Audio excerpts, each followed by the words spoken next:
and he told me that he wanted to do this film about Bigfoot. He said, I think you're the only guy in the world that can do this. He says, I'm familiar with your work, and I find that the stuff that you do, you give your character a character of Harry, and that he had to have this range of emotions to be able to make this movie work. And I like that because primates have many times in films have gotten a bad rap, and gorillas especially are very gentle animals. The very first sketch that I did was what we ended up using, and it's the sketch they use in the movie as well. That's supposed to be John Lithgow's saying is that, Harry has to be big. He really wants him to be big. And I immediately, said, I know the guy that's going to play Harry, that should play Harry. This friend of mine, Kevin Peter Hall, who's a 7-foot-tall actor who I got his first job in Hollywood, and we became fast friends after that.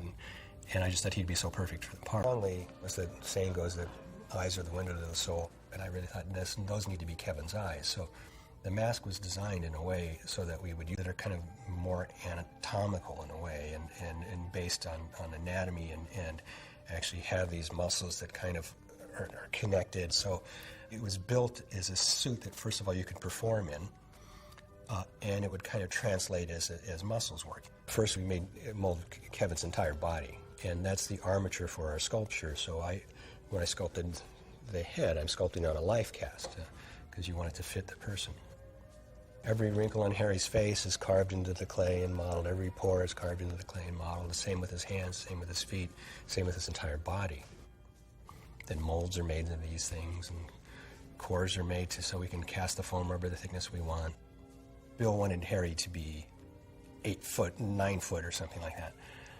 But in research that I did before on Bigfoot and Yetis and things, they always kind of talked about him having, the Yeti having kind of a pointed head. So I thought, well, if we give Harry a bit of a kind of a almost football-shaped pointed head, that will add a few inches there. And we could probably make feet for him that have lifts in them to make him, so we would do these cable-controlled heads where you would have a bundle of cable that came out the back of the head going to puppeteers off camera that would pull levers that would make part of the face work. And I just said, this isn't going to work for this film. We can't do this for this film because he's moving all over the place, and it's not like it's just we're going to punch into a close-up here. He has to be conveying these emotions, in a wide shot and a close-up. So we're going to have to make this head a radio-controlled head, never having made a radio-controlled head before, about 1/4 of an inch. If I turn this around some more, you can see the skull cap that straps onto his head that holds it tight. And the space between the skull cap and the core here is where we put all our motors. These are radio-controlled motors like radio-controlled cars or airplanes use. Only in this case, the little levers push and pull on these cables that this was is glued to the foam and causes like a squint. This is, part of a smile thing here. This works his lip up and down and in and out. The servo-operated head really made Harry possible for us. The 3 puppeteers that were off camera, myself being one of them, can operate him. We were able to have a character that could walk around and do all these. In the days before video assist and all this stuff, so there was not any spare place on the stage for the puppeteers.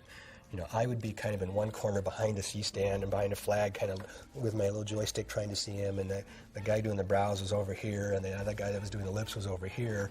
We'd do a take, and then I'd run the obstacle course between the C-stands and the camera.